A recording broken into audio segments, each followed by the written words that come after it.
विधानसभा चुनाव के रिजल्ट आ चुके हैं जिसमें बंगाल में बीजेपी की जीत हुई है। तमिलनाडु बिल्कुल आउट ऑफ सिलेबस आया है। उसके नाते मार्केट के ऊपर असर दिखाई पड़ रहा है। यद्यप की बीजेपी की जीत के बाद बहुत लोगों का अनुमान था कि बंगाल की जीत के बाद बाजारों में एक बड़ी तेजी हो सकती है, लेकिन ऐसा हुआ नहीं। मार्केट ना सिर्फ ऊपर से गिरा है बल्कि बैंक निफ्टी जैसे इंडेक्स जो है लगभग रेड में जाके क्लोज कर पाए। समझने की कोशिश करेंगे इस वीडियो में कि आखिर ऐसा क्यों हुआ है, आने वाले वक्त में क्या हो सकता है, क्या रिकवरी की पॉसिबिलिटीज बनती हैं एक दो दिन के अंदर, और कुछ स्टॉक्स की चर्चा करेंगे जहां पर कुछ अच्छे मूवमेंट्स देखने को मिल रहे हैं। लेकिन अगर आप चैनल पर पहली बार हैं तो सब्सक्राइब जरूर कीजिएगा। नमस्कार, मेरा नाम है अतुल वर्मा। बात करें मार्केट की तो निश्चित रूप से जिस तरह से बाजारों में आज ऊपर से थोड़ी गिरावट हुई है, अगर आप ये चार्ट देखेंगे तो यहाँ पे साफ दिख रहा है कि जहां पर बाजार ऊपर खुले जरूर थे, लेकिन धीरे धीरे करके दिन के दौरान रिजल्ट आते गए और उसके बावजूद भी मार्केट धीरे धीरे धीरे धीरे नीचे की तरफ आती गई और तकरीबन 2 बजे के आसपास आप देखें तो मार्केट काफी अपने बॉटम के इर्द गिर्द में थी। तो निफ्टी गिरी है, ऊपर से नीचे की तरफ आई है। एक बड़ा कारण इसका यह है कि रुपया अगर आप देखेंगे तो रुपया इस समय अपने वास्तव में अपने पूरे जिंदगी के अपने लाइफ हाईज पे ट्रेड कर रहा है। कारण इसका क्या है? कारण इसका यह है कि जो डॉलर पर दबाव बना हुआ है, रुपए पे जो दबाव बना हुआ है डॉलर के सापेक्ष, वो बिल्कुल साफ दिखाई पड़ रहा है। न सिर्फ क्रूड के भाव ऊपर बने हुए हैं, क्रूड के भाव के ऊपर बने रहने का भी असर बाजारों पे देखने को मिल रहा है। करीब करीब 106 के आसपास आपका क्रूड इस समय ट्रेड हो रहा है। ब्रेंट क्रूड भी आस पड़ोस में ट्रेड हो रहा है, मगर फ्यूचर प्राइसेज ऊपर हैं, काफी ऊपर हैं। और अभी भी कोई भी ईरान को लेकर के या अमेरिका को लेकर के मामला शांत नहीं हुआ है। दिन के दौरान जो खबरें रही हैं ईरान को लेकर के वो ये रही हैं, मोटा मोटी इसमें कई सारी बातें चल रही हैं कि एक तो पाकिस्तान का जो आप ये जानते ही होंगे कि पाकिस्तान ईरान जो है बॉर्डर है और पाकिस्तान ने उसको ओपन कर दिया है ईरान की तरफ। अब वो जाने लग गया है, जमीन पर चीजें जा रही हैं और अब जो पोर्ट्स हैं वो भी ओपन कर दिए गए हैं। तो दोनों ही जो चीजें हैं वहां पर ओपन हुई हैं और इसका असर ये हुआ है कि कहीं ना कहीं ये जो दोनों की आपस में जो तनातनी है शायद है ये लंबा टिकी रहे। और इसका असर जो है अब आप जो है इस पूरे के पूरे चीजों के ऊपर देख रहे हैं। जो आपका करेंसी है, करेंसी लगातार कमजोर हो रही है। और अगर हम आज की बात कर रहे हैं तो अब हम अपने जीवन के सबसे उच्चतम स्तरों पर हैं। आज की क्लोज हमारी 95 के ऊपर की दिखने लगी है। इसका असर ये होगा कि जो दबाव है आपके बजट वाला वो बना रहेगा और उसका असर आपके मार्केट के ऊपर यही रहेगा कि बाजार बहुत तेजी के साथ ऊपर की तरफ नहीं जा सकता है। गिरावट नहीं हो रही है, उसके पीछे कारण ये है कि अगर हम थोड़ा पॉलिटिक्स पे जाएं तो तकरीबन भारत का 80-85% जो एरिया है वो अब एक पार्टी रूलिंग में जा चुका है, या यूं कह सकते हैं कि एक गठबंधन के रूलिंग में जा चुका है, जिसमें से सिंगल लार्जेस्ट पार्टी बीजेपी लगभग सभी जगहों पे अभी उसका जो है शासन होगा। बंगाल को जोड़ ले, तमिलनाडु में किसका गठबंधन बनेगा वो कहना कठिन है। केरला में जाहिर सी बात है बीजेपी वहां पे नहीं है। तेलंगाना जो है उनके साथ सहयोगी दल के रूप में है तो आप उसको उसमें जोड़ सकते हैं। तो एक बड़ा हिस्सा जो है सिंगल पार्टी रूलिंग एक प्रकार से इंडिया में अब आती हुई दिखाई पड़ रही है। इसमें कई सारी चीजें और भी हैं, अगर आप इसको थोड़ा सा समझें अगर इस बात को, तो यहाँ पर यह भी समझने वाली बात है कि जिस तरह से चीजें हुई हैं, अगर आप तमिलनाडु को लेकर के बात करें तो ये लगभग ये भी तय है कि जो भी कुछ होगा वो अब बहुत सारा इस बात पर होगा कि फ्रीबीज कितने बांटे जाएंगे। तो चुनाव में आगे भी अब फ्रीबीज की बात चलेगी। बहुत डिटेल आपको यहाँ पे दिख रहा होगा कि 20,000 रुपया पर 2,500 रुपया जो है 60 साल के ऊपर वालों को, जितने भी जो वहां पे अंडर एम्प्लॉयड ग्रेजुएट हैं 4,000 रुपया पर महीने की बात की गई थी। 6 एलपीजी सिलेंडर फ्री में देने की बात करी गई थी। 20 लाख रुपए विदाउट कोलेटरल स्टूडेंट्स को देने की बात कही गई थी जो है आपका तमिलनाडु में। साथ में 25 लाख का हेल्थ कवर हर फैमिली को दिया जाएगा। अनएम्प्लॉयमेंट होल्डर्स 2,500 रुपए। जॉब अपॉर्चुनिटी की बात अलग है। साथ में जो है गोल्ड चेन की बात है। अलग अलग जो जो जो वहाँ पे लड़कियां हैं उनकी शादी के समय सरकार मदद करेगी, गोल्ड चेन देगी।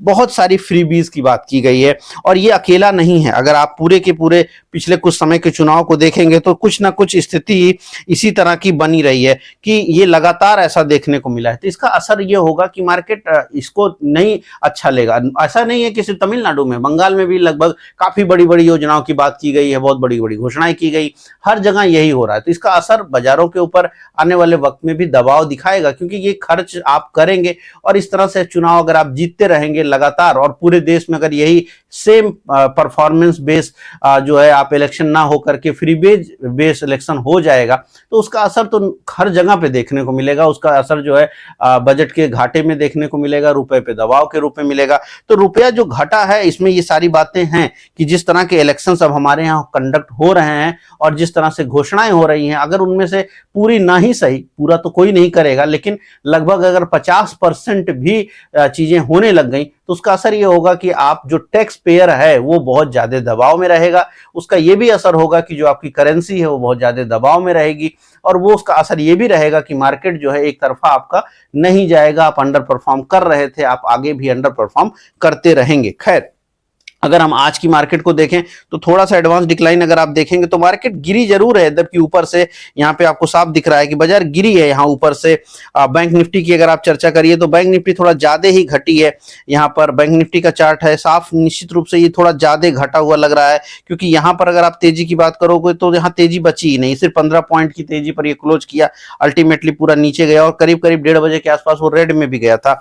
आईटी में गिरावट बनी हुई है, तो जो भी रेट सेंसिटिव है वहां पे गिरावट है। आईटी वैसे बाजारों की गिरावट का मतलब रुपए की गिरावट का लाभ लेता है, लेकिन वो वहां पे लगातार गिरावट आज पूरे दिन में रही और ये लगातार है, ऐसा आज का एक दिन का नहीं है। अगर आप आईटी की बात करो 5% महीने भर में भी डाउन दिखाई पड़ रहा है, तो गिरावट तो बनी हुई है और करेंसी के ऊपर दबाव बना हुआ है। लेकिन मार्केट को आज की डेट में आप आउट नहीं कह सकते कि बाजार आज आउट हो गई। मार्केट को अगर आप इस तरह से देखेंगे तो निफ्टी 50 में 37 शेयरों में बढ़त हुई है, 13 में गिरावट हुई है। अदानी ग्रुप में आज बड़ी तेजी हुई है। अदानी पोर्ट अगर आप बात करिए तो करीब 5% रैली रही है। यहाँ पर अदानी इंटरप्राइजेज में रैली रही है। मेन स्ट्रीम मार्केट की हम बात करें तो अदानी पोर्ट और अदानी ग्रुप के स्टॉक्स में तेजी रही है। इवन अदानी पावर जो मिड कैप का पार्ट है वहां पर तेजी रही है, तो उन जगहों पे तेजी रही है। अगर आप फिर भी मैं इसको आपको दिखाऊं तो निफ्टी 50 में उतनी गिरावट नहीं है। बैंक निफ्टी लगभग नेट टू नेट पे रहा है, 7 शेयर। मिड कैप में 61 शेयर गिरे हैं, वहीं पे 39 बढ़े हैं। निफ्टी अगर 100 की बात करिए और सबसे ज्यादा बात करनी चाहिए निफ्टी 500 की, यहाँ पे अभी भी 350 शेयर आज बढ़े हैं, 150 शेयर घटे हैं। तो जो एडवांस डिक्लाइन है मार्केट का, जो इन डेप्थ आप कह सकते हैं जो मार्केट है, उसमें कोई मंदी जैसी संरचना नहीं है। उसमें जो ऊपर की थोड़ी तेजी थी वो जरूर कम हुई है दिन के दौरान, लेकिन वहां कोई बहुत बड़ी गिरावट हुई हो ऐसा नहीं है। मार्केट हल्की हुई है, आउट नहीं हुई है और वो असर आगे भी रहेगा। बाजार हल्की रहेगी, बाजार कंसोलिडेट करेगी, धीरे धीरे करके ऊपर जाएगी, बहुत बहुत ज्यादा मूवमेंट नहीं रहेगी, इसकी संभावनाएं बन रही हैं। दबाव आने की संभावना भी दूर से ही रहेगी, यानी अमेरिका और ईरान के बीच से। और इसीलिए मैं बार बार आपसे कह रहा हूं कि मार्केट एक डायरेक्शन लेस मार्केट है ये, जहां पर ऊपर आपको कहीं 24,500 की रेंज बनती है, 24,400। आज भी हम 24,300 के ऊपर नहीं जा पाए। आज का भी अगर हम डे हाई देखेंगे यहाँ पे तो वही है। अगर एडवांस डिक्लाइन में आप स्मॉल कैप में भी देखिए, मिड कैप, इनमें भी उतना ही रहा है, 1:1 की रेशियो पे रहा है। अगर हम मार्केट में थोड़ा सा एक बार वापस से निफ्टी को देखें तो निफ्टी का जो आज का हाई है, कहीं ना कहीं ये बाजार बिल्कुल टॉप के आसपास लगा सुबह, और ये कहीं ना कहीं 24,300 की रेंज है। तो 24,300 आज भी बाजारों से निकला नहीं, और ऊपर की साइड में 24,400 24,500 का जो रेंज है ये ऊपर बड़ा रेजिस्टेंस बना रहेगा। और नीचे की साइड में जो सपोर्ट्स हैं वो वही 23,800 के आसपास में आ रहे हैं, बार बार 23,800 23,750, तो वो रेंज नीचे का सपोर्ट बना रहेगा। और मार्केट जब तक कुछ बहुत कंक्रीट नहीं होता दिखेगा तब तक जो है उसमें नहीं जाएगा। लेकिन एक बात आपको यहाँ ध्यान रखनी होगी कि जो प्रीवियस चुनाव हुआ था, बिहार का चुनाव हुआ था, बिहार में भी बीजेपी बड़ी जीत आई थी। एग्जिट पोल ने उसको फैक्टर इन किया भी था। एग्जिट पोल में आया था कि बिहार में बीजेपी जीत जाएगी। बीजेपी के जीतने के बाद बाजारों ने उस दिन यानी पहले दिन जो रिएक्शन दिया था वो लगभग आज जैसा ही था। बाजारों में जीत हुई और जीत के बाद बाजार थोड़े नीचे की तरफ आए थे, लेकिन उसके बाद अगले 2 से 3 दिन बाजारों में लगातार तेजी थी। तो ऐसा नहीं है कि मार्केट का आज नीचे आ जाना परमानेंट नीचे आने जैसा है।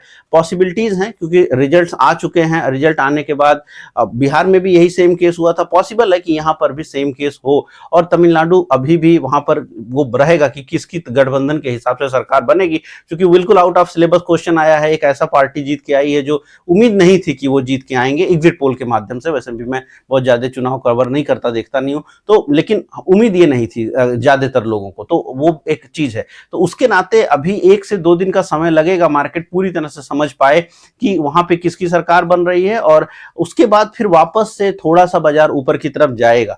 ये भी है कि आज जो रुपए पे दबाव है उसका असर ये है कि फ्री बीज वाली सरकारें बन रही हैं, लेकिन ये कब तक, 1 2 दिन 3 दिन बाद बाजार वापस से फिर इसको भूलेगा और फिर वापस से रियल टर्म में हम जो है रुपए को भी ध्यान देंगे। यद्यपि रुपया 100 की तरफ बढ़ रहा है, इसमें कोई डाउट नहीं है, आपकी मार्केट 100 की तरफ बढ़ रही है, लेकिन धीरे धीरे करके बढ़ेगी।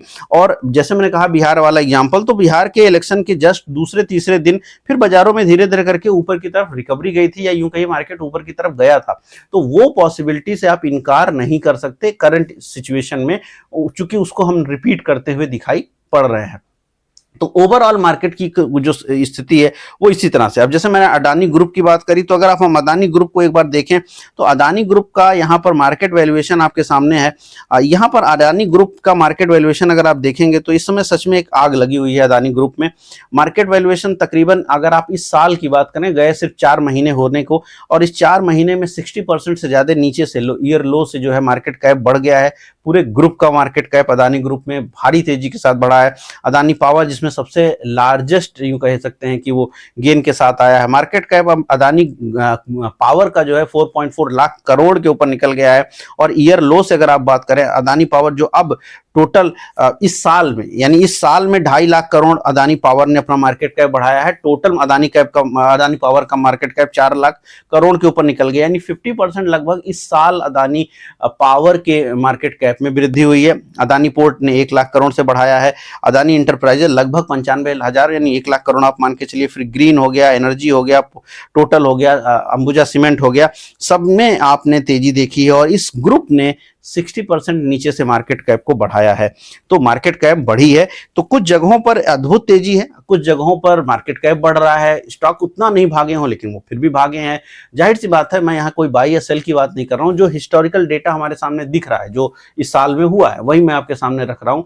तो मार्केट बहुत डाइसेक्टेड है, कुछ जगहों पर तेजी दिखती है और कुछ जगहों पर तेजी नहीं है। कुछ जगहों पर, कुछ ग्रुप में, जैसे टाटा ग्रुप की बात करिए, वहां की स्थिति खराब है, वहां पर चीजें बेहतर नहीं हो रही, वहां पर चीजें गिर रही हैं। किसी दिन मैं उसका भी आपको समझाऊंगा, दिखाऊंगा। तो वहां पे लगातार जो वैल्यूएशंस हैं वो घटी हैं, वहीं पर अडानी ग्रुप में लगातार वैल्यूएशंस बढ़ी हैं। बाजार भी इसी तरीके से डाइसेक्टेड है कि कुछ एक जगहों पर तेजी बनी हुई है और कुछ एक जगहों पे बड़ी तेजी नहीं है, स्टॉक बहुत कम चल रहे हैं। और ये चीज पिछले 1 महीने से हो रही है और ये आगे भी होती रहेगी। इस समय ऐसा नहीं है कि ये बदलेगा, क्योंकि पूरा का पूरा मार्केट इंडिया का नहीं चलने वाला है, ऐसा समझ आ रहा है। कुछ एक सेगमेंट में तेजी होगी, कुछ एक स्टॉक्स में तेजी होगी, और इसीलिए बार बार ये जरूरी है समझना कि जहां पर तेजी हो रही है आप उन स्टॉक्स को पकड़ें, उनके चार्ट्स को पकड़ें और वहां पर करें, वहां पर आपको काम करने को मिलेगा। जैसे अडानी ग्रुप की बात करिए, पावर की बात करिए, पिछले कुछ समय में अगर आप देखोगे करीब 4 से 6 हफ्तों के दौरान में स्टॉक प्राइस बहुत जबरदस्त जूम कर गया। तो उन जगहों पर जहां पे प्राइसेस बढ़े हैं उन जगहों पे लोग फोकस कर रहे हैं, और उन जगहों पे जहां प्राइसेस नहीं बढ़े हैं वहां पे पैसा डाल के कोई फायदा भी नहीं हो रहा है। जैसे स्टील, मैंने कई बार चर्चा करी स्टील की। स्टील में अगर आप बात करो, स्टील में लगातार तेजी रही है। अगर आप कुछ समय का भी उठा के देखोगे, 1 महीने का भी उठा के देखोगे, तो उन जगहों पे आपको सेक्टोरली तेजी देखने को मिली है।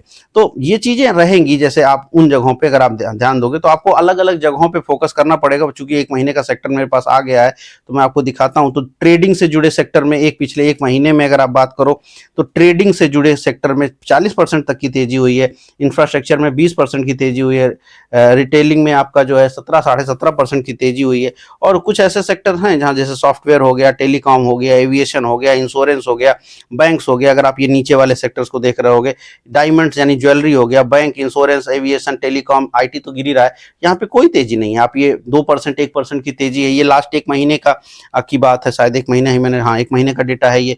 तो अगर आप इस तरह से देखोगे, इवन पावर, माइनिंग, ऑटोमेशन, तो इन जगहों पे तेजी रही है। तो आपको उन जगहों पे देखना पड़ेगा कि जहां पे तेजी है आप वहां पे फोकस करिए। और इसीलिए मैं बार बार कहता हूं, चार्ट्स को देखिए, चार्ट्स को समझिए और उसके अकॉर्डिंग अपने ट्रेड को या अपने स्टॉक्स के, चाहे आप इन्वेस्टिंग करते हो चाहे जो करते हो, उसके अकॉर्डिंग उसको मूव करिए। वो ज्यादा आपके लिए बेनिफिशियल साबित होगा। उम्मीद कर रहा हूँ वीडियो पसंद आया होगा। पसंद आए तो लाइक शेयर कमेंट जरूर कीजिएगा। आपको क्या लगता है मार्केट का अगला व्यू क्या होगा, आगे की तरफ मार्केट किधर जाएगा? क्या अभी भी बहुत सारे लोग जो मंदी में हैं जिनको 21,000 दिखती है, क्या उनको अभी भी 21,000 दिख रही है? और क्या वो शॉर्ट करके बैठे हुए हैं? क्योंकि कहना बहुत आसान होता है लेकिन वो कोई करके नहीं बैठा रहता तो किसी का पैसा नहीं लगता है। लेकिन तेजी की तरफ भी कमेंट कीजिए कि कहाँ जा सकता है, मंदी आ सकती है तो कहाँ आ सकता है, क्या लगता है कब तक टाटा ग्रुप में रिवर्सल देखने को मिलेगा? इस पर मैं आऊँगा कुछ समय बाद कोई वीडियो लेकर के। लेकिन और किसी ग्रुप के बारे में अगर आप बात करना चाहें तो कमेंट बॉक्स में जरूर लिखिएगा। आप बात करेंगे उस ग्रुप के ऊपर कि वहाँ पर क्या हो रहा है, group to group, stock to stock, sector to sector, जो भी बातें हैं आप जरूर कमेंट बॉक्स में लिखें। उसके रिगार्डिंग मैं इस चैनल पे आपके साथ वीडियो लेके आऊँगा।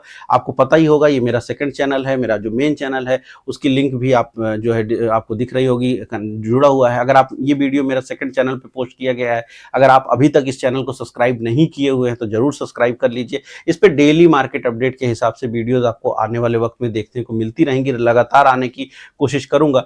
और जो फर्स्ट चैनल है तख्तियां फिनांस, उस पर हम जो है थोड़ा रिसर्च ओरिएंटेड वीडियोस आपके साथ लेके आते रहेंगे। दोनों चैनल्स अगर आप शेयर बाजार में काम करना चाहते हैं तो दोनों चैनल आपके लिए जरूरी हैं, जरूर उनको सब्सक्राइब करिए। मैं मिलता हूं कल नए वीडियो में। इस वीडियो में इतना ही, धन्यवाद।